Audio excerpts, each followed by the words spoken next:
Muy buenas tardes. Buenas tardes a todos. Bienvenidos a este encuentro entre amigos que vamos a tener esta semana.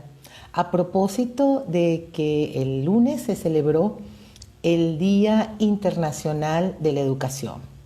Una fecha muy importante en estos momentos de cambio y transformación, en estos momentos que nos desafían y nos retan a construir nuevos modelos de pensamiento, nuevos paradigmas. Y qué mejor manera, qué mejor herramienta que la educación para lograr esos objetivos. Hemos llamado a este encuentro, lo hemos titulado Educación 4.0 porque creemos que definitivamente tenemos que construir nuevos paradigmas y ese nuevo paradigma tiene que ver con todos los cambios que la cuarta revolución industrial y el camino hacia una sociedad 5.0 nos presentan. También hemos mencionado la migración digital, cómo dentro de ese marco transformadores la educación 4.0 está apalancando la migración digital para que pueda incorporarse. Y bueno, Hola, hola querida Lisbeth, contándole a nuestra audiencia y a esta ¿cómo comunidad no? que nos sigue lo que nos une, la excusa, mejor dicho, esto es simplemente una excusa, porque la verdad es que Un nosotros pretexto. es un pretexto exactamente, como diría nuestra amiga Yexani, esto es solo un Ujú. pretexto para juntarnos y conversar sobre la educación, un concepto, imagínate, tan amplio, tan grande, y asociarla, alinearla con estos cambios transformadores que estamos viviendo en estos días, especialmente con la migración digital, Sí, que esta pandemia nos empezó y nos llevó con ese tsunami a todos y nos dijo, bueno, sí, ustedes se lo están tomando con calma, pero ya no. Pero antes de comenzar, sigo con la presentación.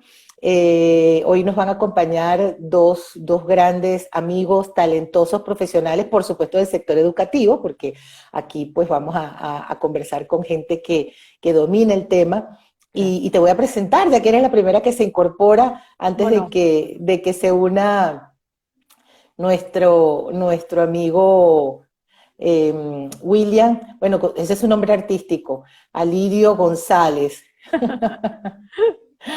Vamos a invitarlo también. Bueno, Lisbeth Sosa es licenciada en Educación, mención dificultades de aprendizaje, graduada en la Universidad Nacional Abierta en Venezuela. También eres magíster en Psicología Educacional, graduada de la Universidad Rafael Urdoneta, ¿cierto? sí. Y recientemente doctora en Ciencias de la Motricidad Humana de la UPEL, cosa que me Sí, llena de orgullo y te vuelvo a felicitar públicamente por ese gran logro. gracias, Además, Mari. tienes 22 años de experiencia en el sector educativo, tanto de la educación primaria, que es muy interesante ese punto, y educación universitaria también, en la parte como docente especial. Y Ujú. actualmente coordinas la maestría de orientación educativa Sí, de la UPEL. Estás también, eres una emprendedora del sector educativo, tienes sí. tu propio proyecto de hemisferios especializados, que luego nos comentas un poquito más de eso, donde prestas atención psicopedagógica, perdón, a la población de educación especial. Sí. Me parece sumamente importante tu perfil y esto que acabamos de mencionar, porque estamos viviendo pues tiempos muy complejos, ¿no? Y este nuevo paradigma que se está forjando, que se está desarrollando en la educación, y esta migración digital les ha tocado, si allá vamos con los estudiantes, yo no quiero que hablemos del tema de cómo les está costando a los profesores, porque Sí. ustedes, los educadores, son los que guían, los que son el faro de luz para guiar este nuevo camino, ¿no? Fíjate que sí. Hacia la educación 4.0. Y te hago la primera pregunta mientras se incorpora William.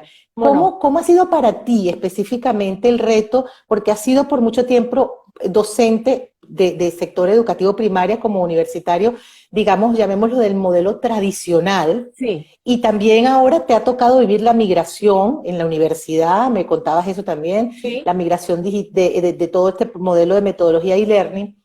¿Qué tan retador, qué tan desafiante ha sido ese proceso para Lisbeth?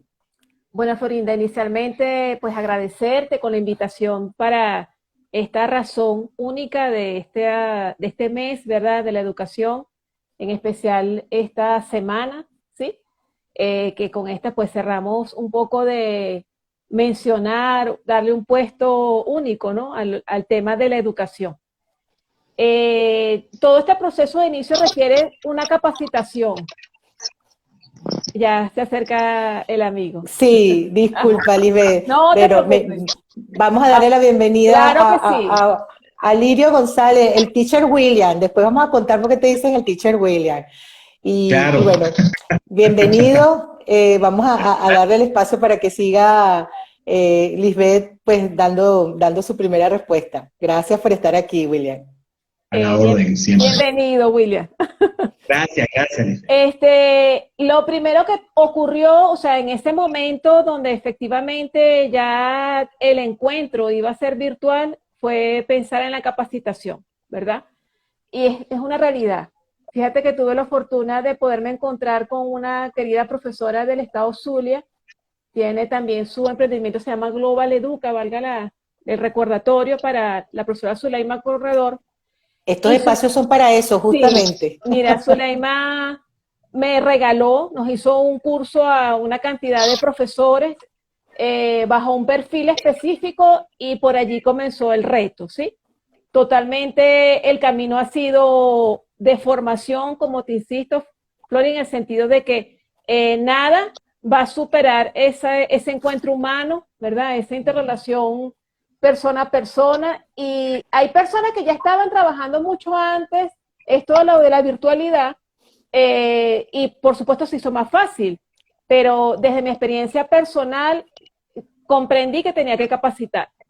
Y bueno, por allí fue el camino, comenzar a capacitarme, poner en práctica elementos como profesora, y luego, como ya llevamos ya casi 2 años en esta experiencia, pues poder comprender que efectivamente en todos los ámbitos hay personas especializadas en los que nosotros tenemos que acercarnos, tener la humildad para decir no lo sé hacer, quiero que por favor me enseñen, o ténganme paciencia, porque cuando no estoy ganada ni incluso para tomar fotos, ¿sí?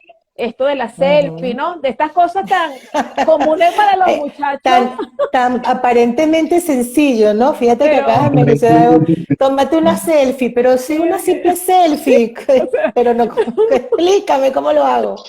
Gracias, Lisbeth. Bueno, voy a presentar a William, nuestro otro invitado de la tarde de hoy, profesor talentoso, ambos amigos queridísimos, pero imagínate, bueno, Lisbeth, nos conocemos también de la adolescencia y con William me tocó también el gran honor y orgullo de estudiar juntos en el bachillerato, en la secundaria, y bueno, mantener una amistad por años. Eso no se logra ahorita tan fácilmente con plataformas digitales, o sea, esto no es un cuento de seguidores, esto es amistad, pero de la buena. sí.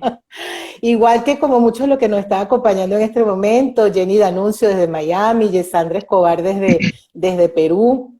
Saludos también a tu hermano y además mi asesor Gerardo Sosa de Mantuano Producciones. Y bueno, presento entonces a Lirio González, que es profesor de inglés y coincide, también es de la Universidad Pedagógica de Venezuela, uno de nuestros grandes campus universitarios, donde el semillero de los educadores de nuestro país. Has trabajado en diferentes también áreas de educación, tanto en la parte, como comentaba al principio, en el caso de Lisbeth, en la educación lo que llamamos tradicional, primaria, también en la educación universitaria, y ahora pues tienes 2 maestrías en gerencia de la educación y educación a distancia, y te has ido especializado en lo que es e-learning, como profesor en línea de hace 10 años, y esa es una de las razones por las cuales quise invitar a William, porque eso que tú acabas de mencionar, Lisbeth, ese que le tocó a muchos recientemente, 2 años es reciente, William tiene 10 años en ese cuento, enseñando inglés desde las plataformas digitales, y esa experiencia para mí es muy, muy valiosa que tú nos las compartas, porque en este momento, William, hay muchísimos educadores que se están dando cuenta, no le pongamos si es tarde o temprano, pero se están dando cuenta, están haciendo ese insight, nunca es tarde, claro, pero diciendo, ajá, pero es que esto llegó para quedarse. Esto no es, vamos a esperar que pase la pandemia y todo vuelva a la normalidad. No, no, aquí nada va a volver a nada. Todo el mundo avanza hacia adelante. Entonces, tú tienes 10 años ya, tomaste esa decisión. ¿Cómo fue para ti esa migración digital que no fue consecuencia del abrumador tsunami pandémico, sino fue Para una nada. decisión más personal que Fue incluso... curiosidad. Eso, cuéntanos un poco de eso. Mucha curiosidad. Yo comencé con un programa que se llama FATLA, que tiene que ver con educación tecnológica, ¿ok? Es una institución y FATLA en ese entonces ofrecía los programas a todo aquel que estuviese interesado, todo docente que estuviese interesado en aprender sobre e-learning, procesos cognitivos en línea, o también elaboración de páginas web. O sea, ellos tenían una cartera de productos muy interesantes. Y a mí me llamó la atención el campo de la enseñanza en línea.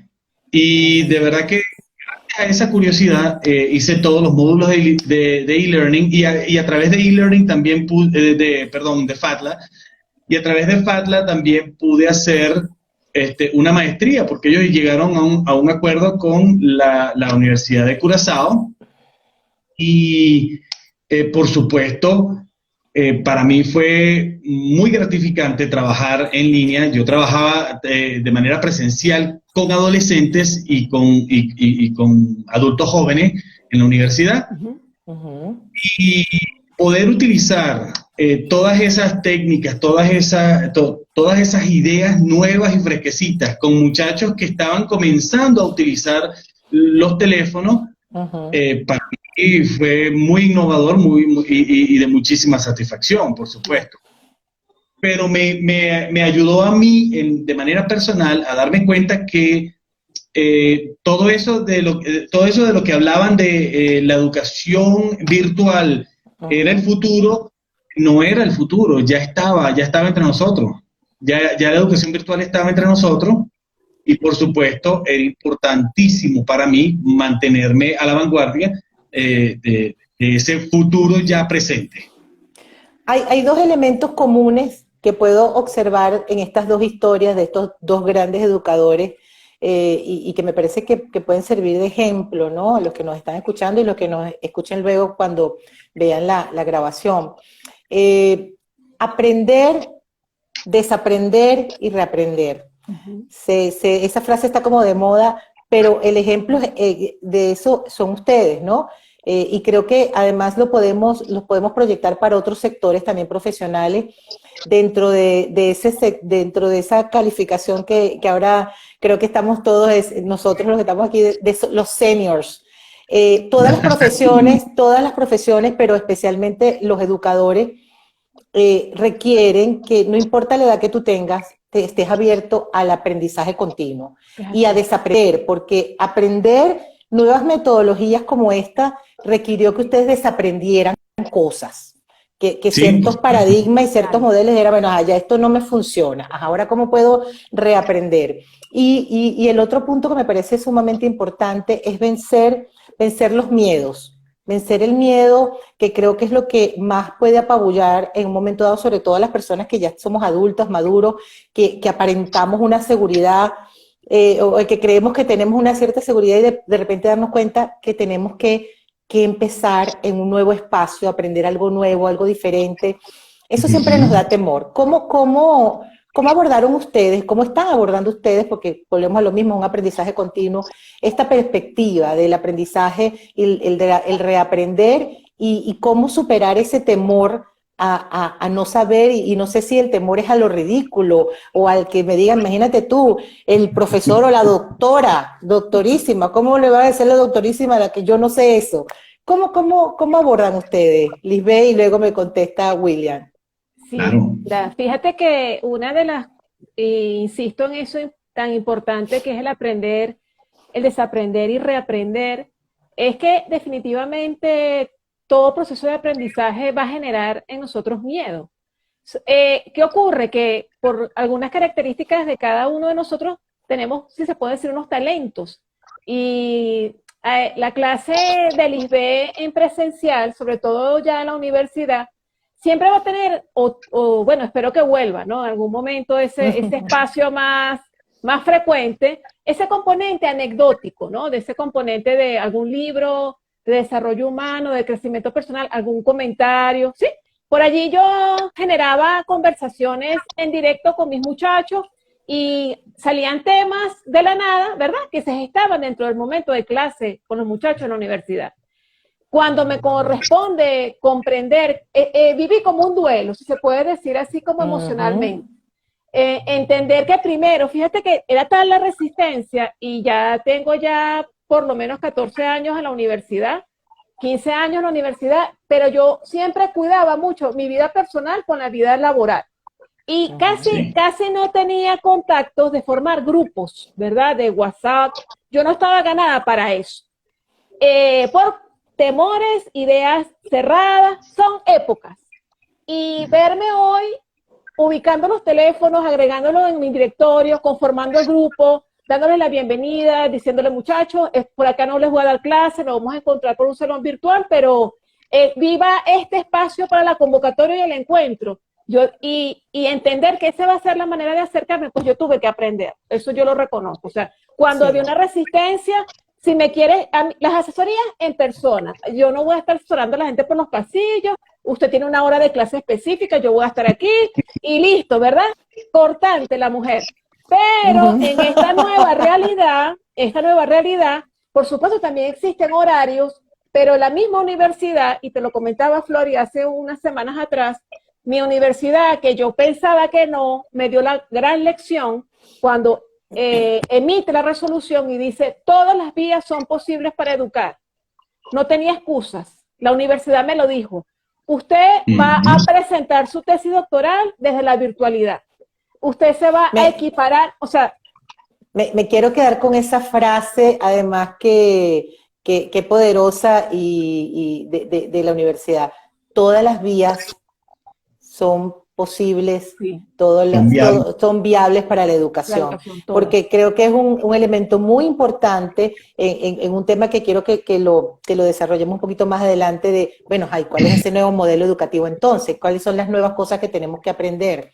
Pero me encanta que señales el tema de las redes sociales y de las plataformas digitales, cómo en tan corto tiempo pasaron de ser, dentro de nuestro sentido de imaginario, de ser unas plataformas de relacionamiento social y familiar, porque era fundamentalmente para eso, yo tengo grupo de WhatsApp es con mi familia, Exacto. Yo no tengo grupo de WhatsApp y cómo ahora en tan corto tiempo han cambiado totalmente y ahora son esas plataformas, esos espacios de encuentro educativo, de asesoría, de intercambio de ideas tan valiosos y necesarios en estos momentos.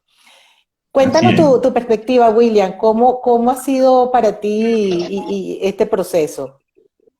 Yo tuve la fortuna de trabajar en bachillerato y en la universidad a la par.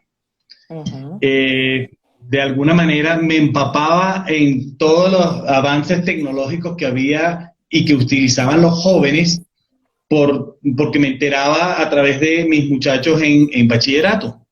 ¿Okay?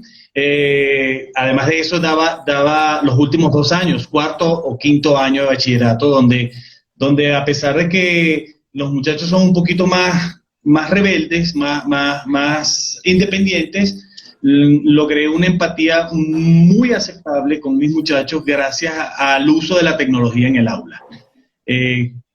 Me gané a muchos muchachos y obtuve mucha resistencia de parte de la coordinación del colegio porque era algo nuevo, no se permitía el uso de los teléfonos dentro del aula, cosa que a mí siempre me ha parecido una locura porque es un elemento tecnológico que te puede dar tanto, ¿okay? Entonces yo presentaba proyectos que tenía inclusive que defender ante la coordinación del colegio para explicar cómo era que tenía que abordarse ese proyecto y qué beneficio iba a traer ese proyecto para los muchachos. Por supuesto, al estar al tanto de las tecnologías, y sobre todo de las plataformas que se utilizaban. Entonces, eso me permitía a mí preparar a mis muchachos de la universidad para cuando ellos saliesen a hacer a ese mundo que, a pesar de que ellos habían comenzado a trabajar de manera tradicional, ya una vez que estuviesen graduados, 5 años después, se iban a conseguir con un mundo digital que era distinto al que ellos habían, con el que ellos habían entrenado inclusive en la universidad. Entonces, para mí eso era sumamente importante. Esa dicha que tuve yo, la aproveché muchísimo.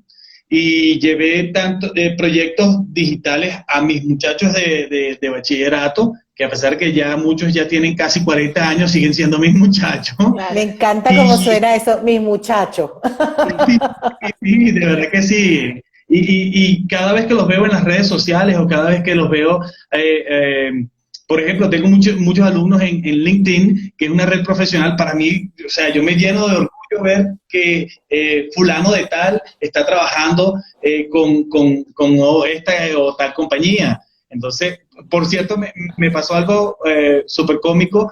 Yo doy clases en línea y estoy trabajando con una compañía holandesa, y esta compañía tiene un contrato con una compañía española.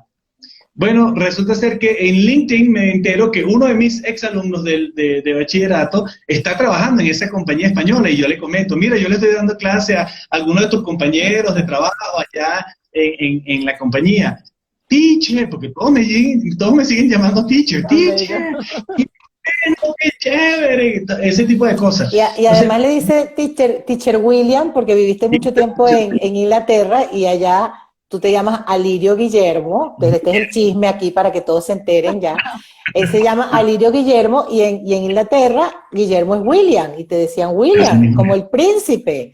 Y entonces, cuando llega a Venezuela, estabas acostumbrado a que te dijeran William, y tu entorno familiar, lo recuerdo, ¿no? Estábamos en bachillerato, leían la lista, y entonces él se presentaba como William, y después cuando leían la lista decían Alirio Guillermo, y nosotros decíamos, ¿y quién es ese? No sé, ¿cuál es Alirio Guillermo? Ahí está William.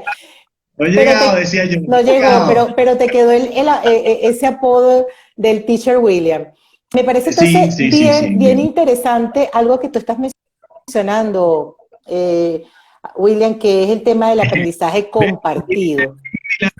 En Milano, que fue alumna mía en la universidad. Es un príncipe, dice.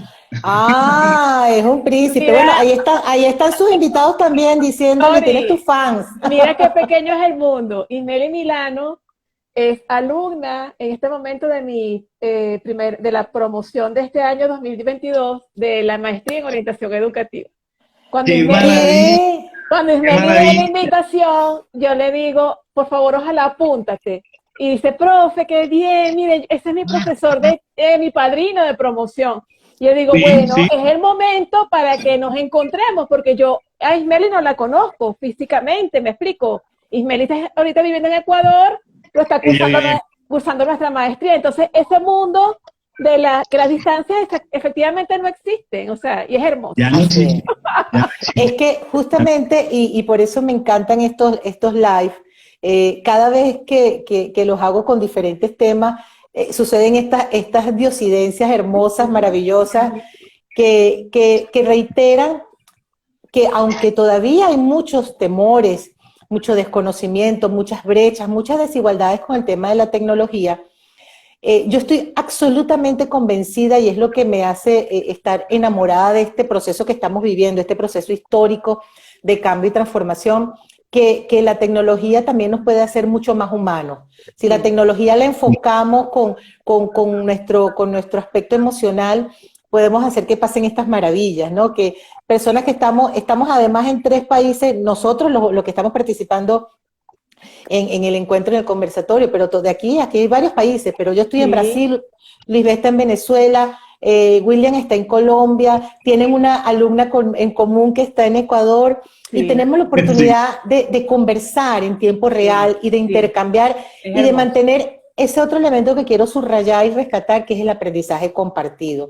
Creo que hemos mencionado dos elementos muy importantes y me gustaría que ustedes lo enriquecieran más sobre este nuevo modelo que se está forjando, porque estamos construyendo los nuevos libros, no, sin ánimo de desprestigiar o de decir que lo que se ha hecho no funciona, pero definitivamente estamos escribiendo los nuevos libros, literal y metafóricamente, de la educación. ¿Por qué razón? Porque esta mañana me encontré con una frase de Albert Einstein y la coloqué en mi Instagram, que me pareció, dije, es perfecta para lo que estamos hablando. No podemos usar los viejos mapas para descubrir nuevos mundos, ¿no? Tenemos que hacer nuevos mapas. Y eso está pasando con la educación. Necesitamos entonces una educación que utilice la tecnología y no le tenga miedo, que le dejemos de tener miedo al celular en la clase, ¿no? Como mucho tiempo, no lo traigan y después te das cuenta, ¿cómo que no lo traigan? Si es una herramienta maravillosa para educar, lo que tienes es que saber cómo usarla, como todas las herramientas. Las herramientas no son buenas ni malas, las herramientas dependen de cómo nosotros los seres humanos la utilicemos. Y el tema del aprendizaje compartido, romper con ese modelo del profesor aquí, el alumno allá, de una educación unidireccional, donde yo vengo y entrego mi sabiduría ancestral y ustedes se quedan calladitos y me observan mientras yo les voy diciendo verdades y que no se pueden cuestionar, a un modelo educativo donde yo aprendo en la medida en que doy y recibo. Un alumno y un profesor, un estudiante y un maestro, en un continuo, en un ciclo perfecto de intercambio de conocimientos, de emociones, de aprendizaje. Creo que ahí tenemos dos elementos novedosos de esta construcción que se llama la educación 4.0 o el nuevo modelo educativo. ¿Qué otros elementos consideran ustedes que son necesarios, fundamentales, para poder asumir que tiene que incorporar nuestro modelo educativo mundial, porque no estamos hablando solo de un país, sino de todo el planeta, para asumir estos nuevos retos y desafíos que se nos presentan? Acabas de decir la palabra clave, acabas de decir mundial. Y fíjate, estos nuevos modelos educativos, estos nuevos modelos educativos, lo que hacen es terminar de construir lo que antes se conocía como una comunidad educativa, ¿verdad? Lo que se conocía antes como una comunidad educativa, estos nuevos modelos digitales lo que han es terminado de construir la aldea digital. Ya no es una comunidad, una comunidad pequeñita, estamos hablando de aldeas globales y gracias a eso vemos entonces libros, como dices tú, estamos escribiendo y construyendo los libros nuevos, libros en colaboración, y resulta ser que el ingeniero está en Japón, el arquitecto está en Milán y el profesor está en Caracas, Venezuela. Entonces resulta ser que estas nuevas comunidades globales están interconectadas, No solamente en el ámbito educativo. Fíjate la desgracia que tenemos nosotros en estos momentos en Venezuela, que estamos separados todos los familiares. Yo de verdad no entiendo cómo harían algunos padres, cómo hago yo, porque mi hijo está en Estados Unidos y yo estoy acá y mis padres están en Venezuela. ¿Cómo haríamos nosotros sin esta tecnología, sin poder comunicarnos, sin poder inclusive darnos un abrazo virtual? Porque si este desarrollo no se hubiese dado, estaríamos todavía enviándonos carticas o un CD o un cassette grabado con la voz o algo así por el estilo, porque gracias a estas nuevas tecnologías es que nosotros hemos podido construir nuevas comunidades educativas, ¿ves? Nuevas ideas globales en las que se permite inclusive trabajos en conjunto, libros, proyectos, todo tipo de situaciones que nos permiten a nosotros ahora ser los nómadas digitales. Exactamente. Y construir un concepto que a mí me gusta mucho y lo utilizo con frecuencia, que es el concepto, y tiene que ver con lo que acabas de decir, el concepto de los ecosistemas.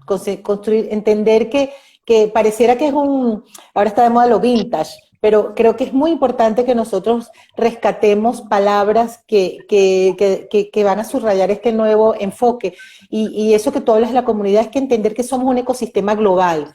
no hay forma de que lo que ocurre en Brasil no impacte sobre lo que ocurre en Venezuela, lo que ocurre en Estados Unidos, lo que ocurre en Noruega. Bueno, recientemente lo vemos de un aspecto físico, lo acabamos de observar con la erupción del Tonga, del volcán Tonga, que impactó a todo el mundo. O sea, las mareas, el movimiento telúrico que generó no solo impactó su entorno, sino fue un tema global. Y ahora llevándolo al tema educativo, efectivamente entender que somos un ecosistema, que no somos individuos solos, que podemos co-construir ese nuevo conocimiento y que ya es tan fácil de hacerlo. Ahora, esa facilidad, y ahí me gustaría conocer un poco tu opinión, Lisbeth, que sé que la tienes muy cercana porque sigues en el semillero de los educadores.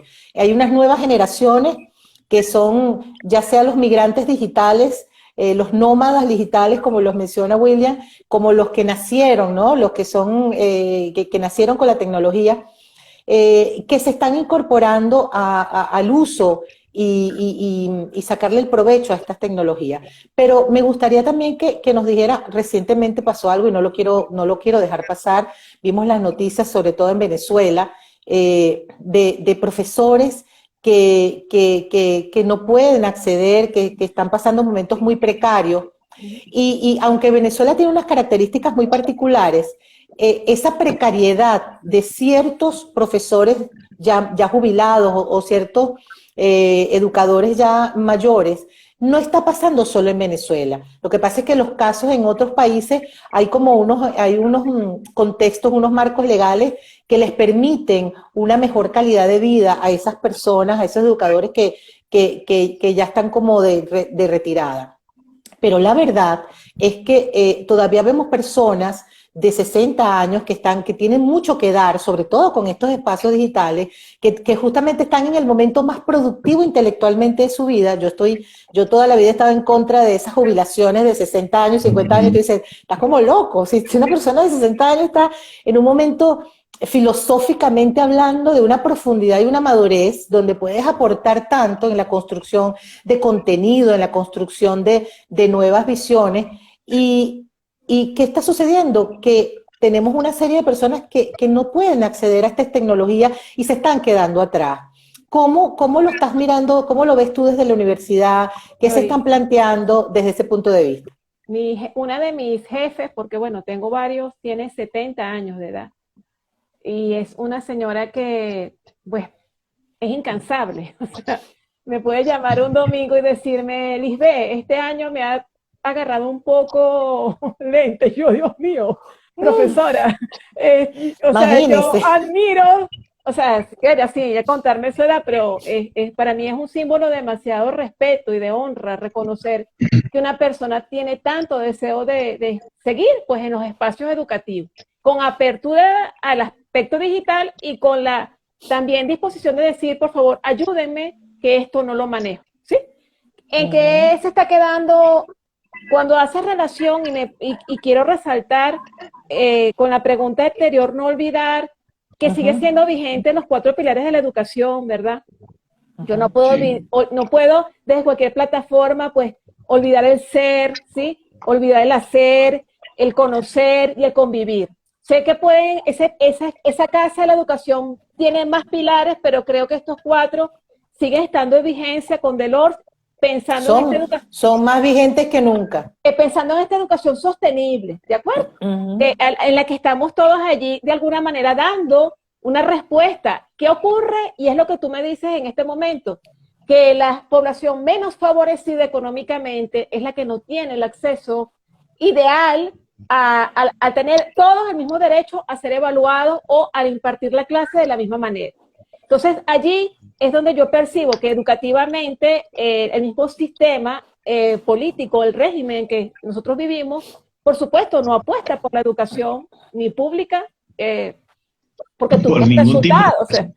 Pero tienes por allí, además que no lo existe, puedes entender que todavía sean nuestras universidades dando repunte en América Latina como una de las mejores. Entonces, la respuesta viene siendo desde el Observatorio Venezolano de Universidades, ¿verdad? Que está muy atento a lo que nos ocurre a nosotros los profesores universitarios, que la respuesta sigue siendo definitivamente el manejo de la vocación. O sea, aquí no hay otra, y eso no es muy difícil explicarlo. Y no es poesía, Florinda. O sea, conseguir unos abuelos que dieron tanto a la educación venezolana, en este caso los abuelos de Mérida, profesores universitarios ambos, en un estado de salud deplorable, no está distante lo que podemos ver en cualquier estado de acá de Venezuela. Pero a la vez hay gente que ya está jubilada y que no vive, por supuesto, de lo poco, el incentivo económico que da el régimen, ¿verdad? Sino de sus hijos, ¿verdad? Vive de otras cosas, pero igualmente llega a la universidad y te dice, Lisbeth, estoy a la orden para lo que sea, cuenta conmigo, yo estoy a la orden para ser jurado, para ser tutor. Entonces, como tú dices, yo creo que nosotros no sabíamos lo bueno que éramos como educadores hasta que no ocurrió esta experiencia. Cuando conozco también una profesora que aprecio mucho, es la doctora María Lourdes, ¿verdad? Y ella decía, hablaba con nuestros muchachos del 9º, 10º semestre y decía, jóvenes, ustedes están egresando en este momento, pero tengo la fortuna de decirles que como educadores venezolanos están hasta más capacitados que cualquier educador en Latinoamérica. Entonces, claro, ya venía de fuera, pues de hacer una gira de promocional de sus autorías de libro y todo ello, y nosotros... Exacto, Piñero. Nosotros no teníamos esa visión desde aquí la casita, ¿verdad? Que se nos llena de agua, que, bueno, nuestra historia, de saber cuánto valemos como educadores. Entonces, así como en lo familiar, la experiencia de la mayoría de nuestros amigos, es esto lo que acaba de relatar el profe, ¿verdad?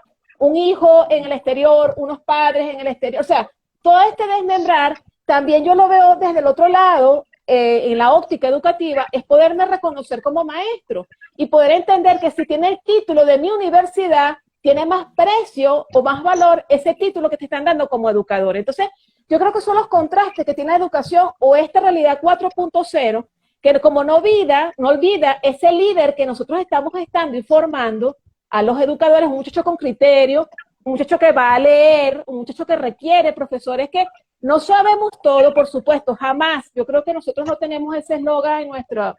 Es imposible. Si yo digo que sé todo, yo hoy muero. O sea, y es que ni muriendo, porque no sé ni cómo es eso. Entonces, creo que ese manejo de la educación desde una perspectiva humana, que genera líderes, pero que valoro lo que tengo, el que salió con su mochila, como lo dices tú, Flori, con su maleta, y decía... Parece que Venezuela no es muy buena, pues yo me reencuentro pensando que, oye, tenemos una educación que puede ser mejor, sí puede ser mejor, pero ya no depende de nosotros, ¿no? Es algo...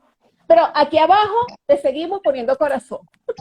Como le digo yo a todo el mundo, la conquista va viento en popa. La conquista del mundo va viento en popa. Los venezolanos estamos así como que los necesitan buscar nuevas nunca entendieron que esto era algo, este es el verdadero concepto de que algo se haga viral, la arepa por el mundo. Hace un año el planeta entero estaba, hace un mes el planeta entero estaba comiendo hallacas. Sí, es así. El planeta entero. Gente en Japón comiendo hallacas, gente en Suecia comiendo hallacas. Yo tengo una amiga que efectivamente cuando tuvo que irse a Italia y me dijo, estoy haciendo hallacas. Y yo, ¿y cómo conseguiste? Por Amazon. Le llegaron por Amazon. Dice, son las hallacas más caras del mundo, pero no podía dejar de hacerla. Mira, aquí tenemos comentarios muy interesantes. Aquí dice su alumna común, y no es menospreciar a ningún por, pero los educadores venezolanos somos muy valorados, la calidad de la educación, estamos a un gran nivel. Mandan por aquí saludos al profe William. Bueno, entonces, retomando esa gran reflexión, ¿cuáles son, de acuerdo a lo que estamos hablando, esos elementos que deberían incorporarse y que desde su punto de vista ustedes como educadores todavía no están presentes o son muy incipientes en los nuevos modelos educativos? Tanto para los profesores, por supuesto que pienso que son los primeros, los docentes son las primeras personas, los primeros que tienen que transformar su modelo de pensamiento, así como ustedes nos están comentando, avanzar con el miedo, porque definitivamente el miedo está presente, pero bueno, tenemos que avanzar con él sin que se vuelva pánico y nos paralice. aprender de ese aprendizaje compartido, abrirnos a ese aprendizaje continuo realmente, y no estoy hablando solamente de esa educación formal, ¿no?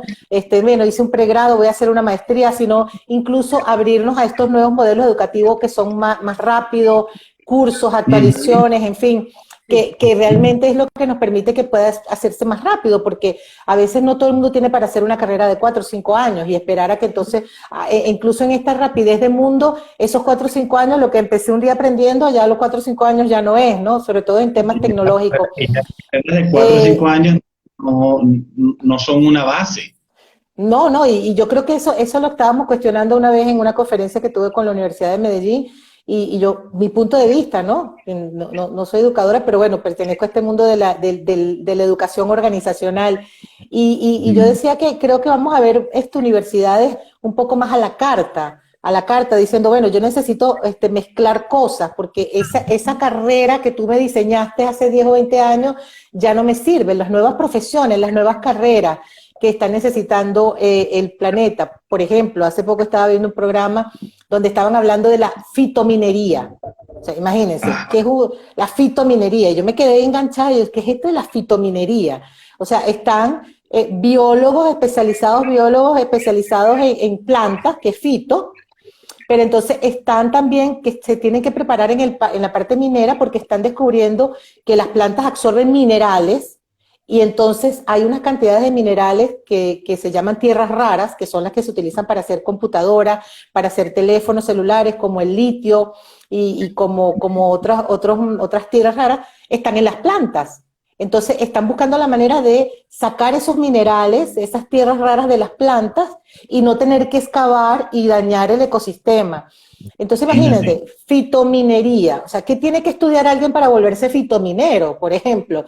Tendría que hacer una carrera de biología 5 años y luego estudiar ingeniería de suelo, en fin. Entonces, ¿cuál es el gran reto? ¿Qué otros elementos se tienen que incorporar en este nuevo modelo educativo que ustedes observan que todavía falta por hacer?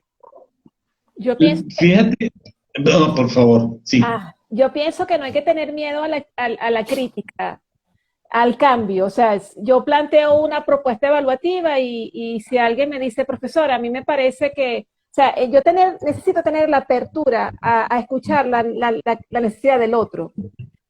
Porque ese manejo rígido en este mundo tecnológico, por ejemplo, la exigencia de la presencialidad virtual, es complejo. O sea, cuando una persona debe de trabajar, debe de tener otro tipo de responsabilidad, yo debo ser flexible, y cuando antes no era así, que había un horario rígido, ¿verdad? Y que eso te encapsulaba en ese tiempo, la educación debe ser por semanas, ¿verdad?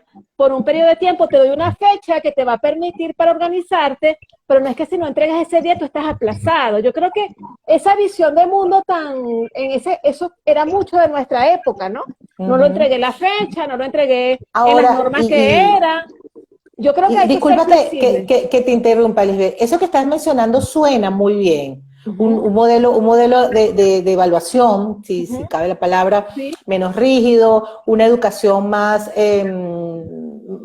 si se quiere, de carácter autónoma, ¿no? Donde yo decido cuándo estudio. Ahora, eso implica, y por eso quiero subrayarlo, que necesitamos incorporar a la educación básica y primaria unas herramientas para que eso pueda ocurrir. Por ejemplo, la autodisciplina, que una persona sea capaz, porque hasta ahora el modelo educativo ha formado estudiantes que deben ser coaccionados, obedientes, sí, porque yo te digo, y yo te doy a cambio una nota, o sea, una cosa ahí de yo te doy, entonces tú copias lo que yo escribo, lo que yo dicto, tú te lo memorizas, y entonces luego en un examen yo te voy a premiar porque tú me digas eso.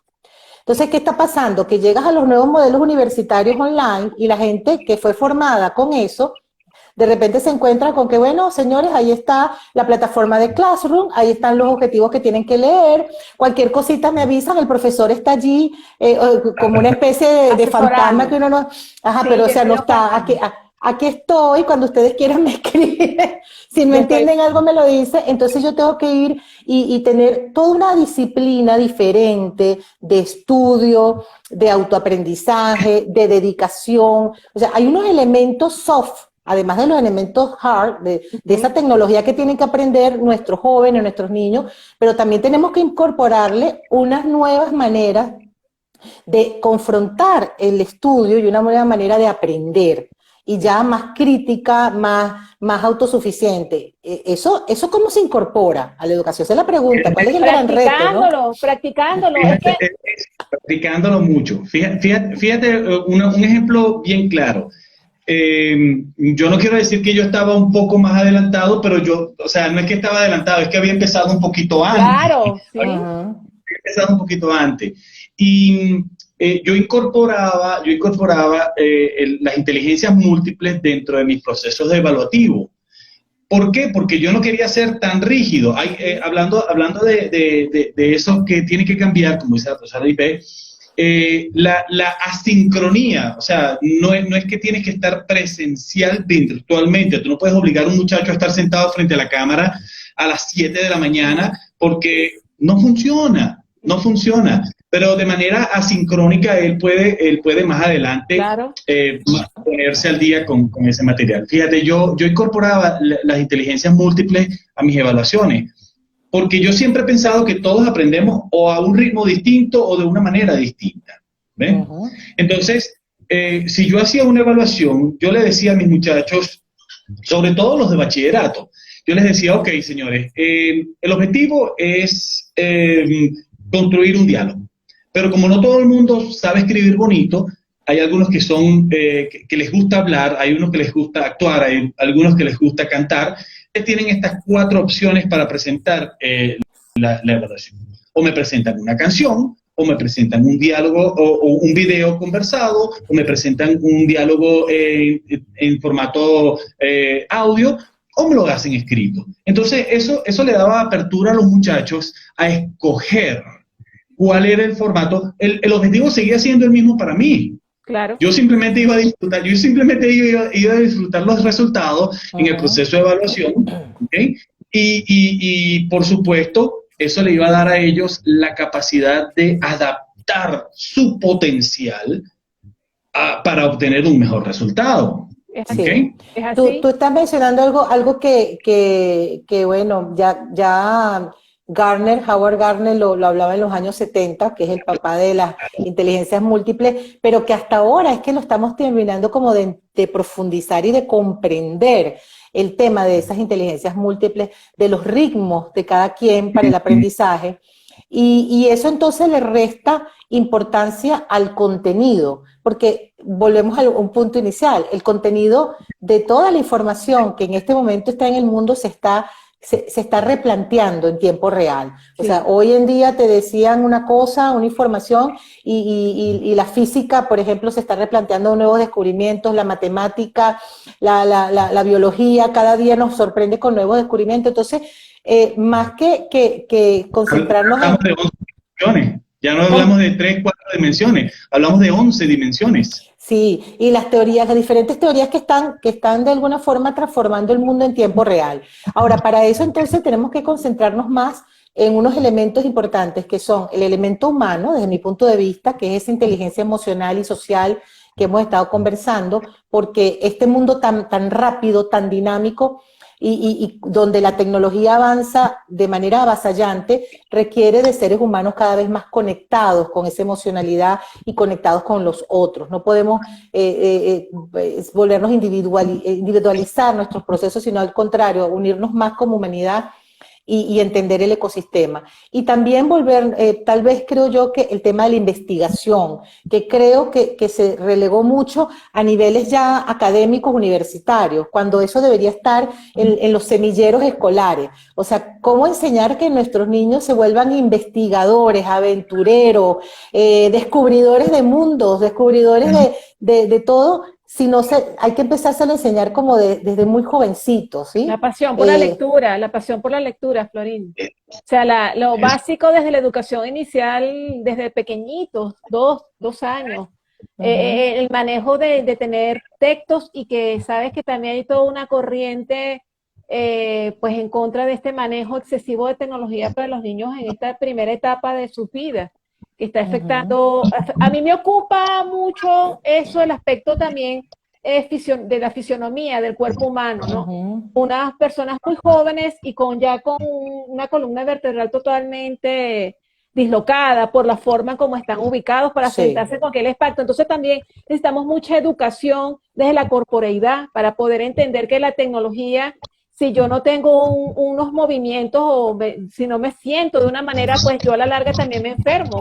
Nosotros lo hemos vivido, hemos tenido dolores de brazo, de codo, de hombro, o sea, sí, uno sí, sí. termina unos estudios así, o estar conectado y te paras así como que rígido, ¿no?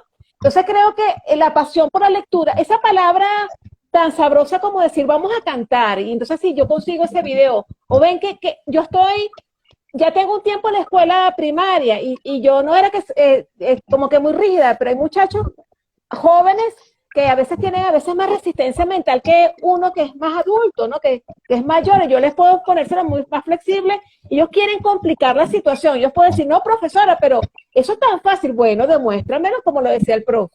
La forma de evaluar, yo te estoy manejando los canales, ¿verdad? Visual, auditivo y kinestésico, entonces tú me vas a demostrar, porque hay muchachos que son hábiles para el verbo, hábiles para escribir y hábiles para armar, entonces lo ven tan sencillo que no lo pueden entender, que eso no puede ser una evaluación. Claro que estoy evaluando.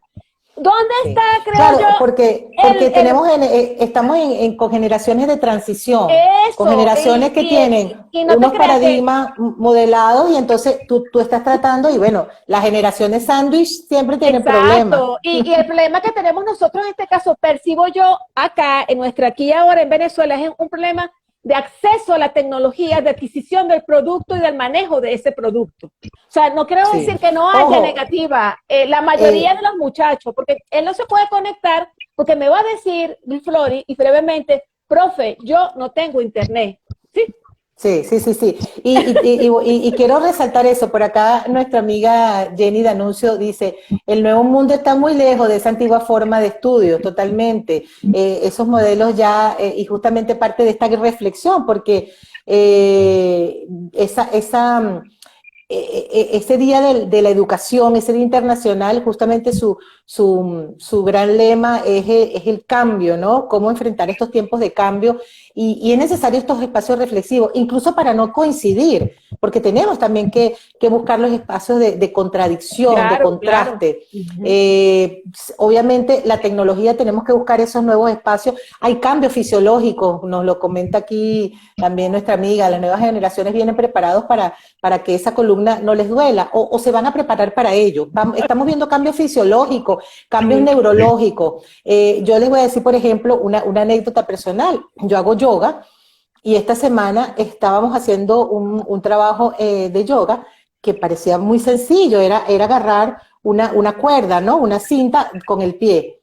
Y y no me dolió el pie, me dolieron las manos, se me contrajeron las manos y me puse muy nerviosa, me extrañó. Y cuando la profesora me dijo, me dice, eso le está pasando a mucha gente por el uso del celular. Claro, yo trabajo mucho con eso, entonces justamente parte del trabajo que estoy haciendo, yo decía, qué movimiento tan bobo, ¿no? Pero el movimiento tan bobo me llevó a que se me contrajeran. Entonces me hizo reflexionar y decir, wow, no nos estamos dando cuenta, pero nuestros cuerpos están adoptando posturas, están adoptando posiciones diferentes.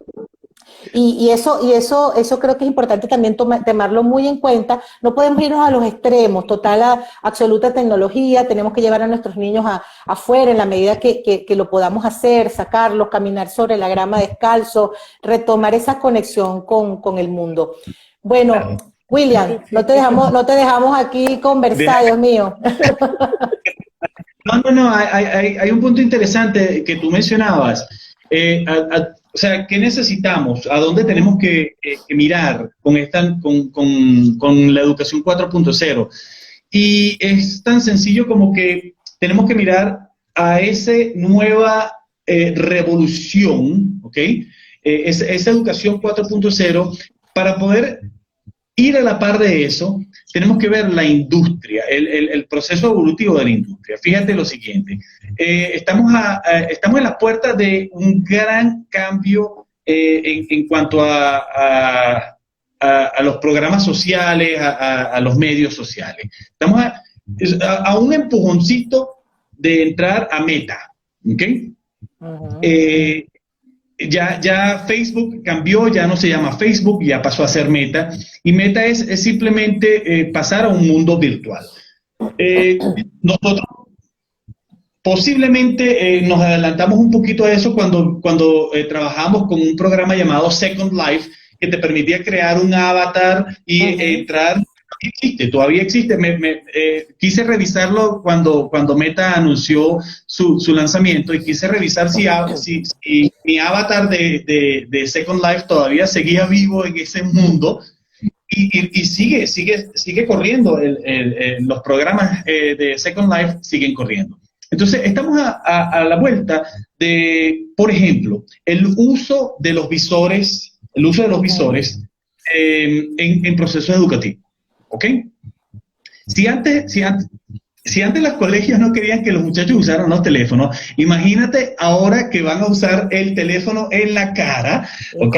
Utilizando para entrar a un mundo total y completamente distinto, un mundo digital, e interactuar en ese mundo. Entonces, eso va a ser un gran salto porque los muchachos van a poder ver de primera mano, por ejemplo, el lanzamiento de un cohete, o las mezclas químicas para ver una reacción, o viajar a universos distintos, o viajar bajo el agua. Todo eso va a ser posible gracias a esta nueva forma de interactuar socialmente. Sí. Ahora, William, me quedo con eso porque, bueno, esto se nos hizo corto el tiempo, y creo que da para mucha tela para cortar.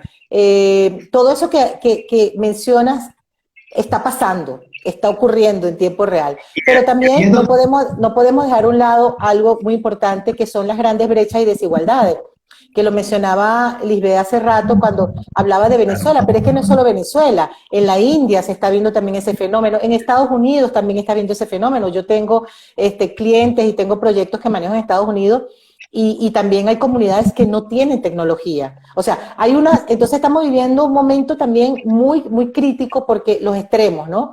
Personas que tienen acceso a mucha tecnología, a mucha que incluso puede ser hasta ahogarte, ¿no? No tener suficiente tiempo de digerirla para poder entender qué hacer con ella. Y tienes también un grueso de personas que no tienen ni siquiera acceso a un teléfono inteligente. Entonces, se está generando una diferencia y unas grandes brechas y mayores desigualdades de las que hemos visto, y creo, bueno, ese es un gran tema, ese es uno de los grandes retos de la educación en este momento.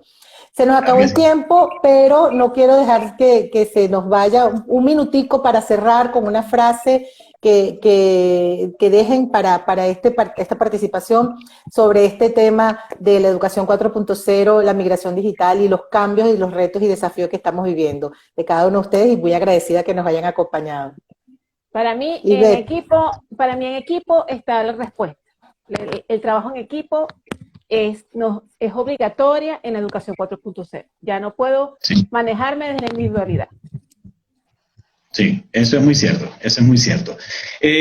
Los nuevos campos laborales van a dictar las nuevas áreas de educación. Los campos laborales van a ser los que van a dictar cuáles van a ser las áreas educativas más importantes. Algunas van a pasar, algunas van a morir, otras nuevas van a surgir, como la fitominería, ¿ok? Pero va a ser así. Va a ser así. Los nuevos campos laborales van a ser los que van a dictar los nuevos procesos educativos. ¿Okay? Muchísimas gracias. Bueno, me llevo y les dejo la reflexión. Hay que estar atentos a estos cambios. Creo que tenemos mucho que observar y mirar, porque estamos en tiempo real, viviendo los cambios además en primera fila. Somos protagonistas de esos cambios. No podemos hacerlo desde el piloto automático. Necesitamos estar despiertos, atentos y participativos, como tú lo dices, Lisbeth, en equipo, y atentos a esas necesidades que se van presentando y esos nuevos aprendizajes. Así lo ha hecho la humanidad siempre, y esta vez no va a ser distinto. Fuerte abrazo, los quiero mucho. Gracias a todos los que nos acompañaron. Interesante información, muchísimas gracias, nos dicen por aquí. Y nos seguimos viendo, que hay mucho para conversar. Hasta el próximo encuentro. Chao. Chao.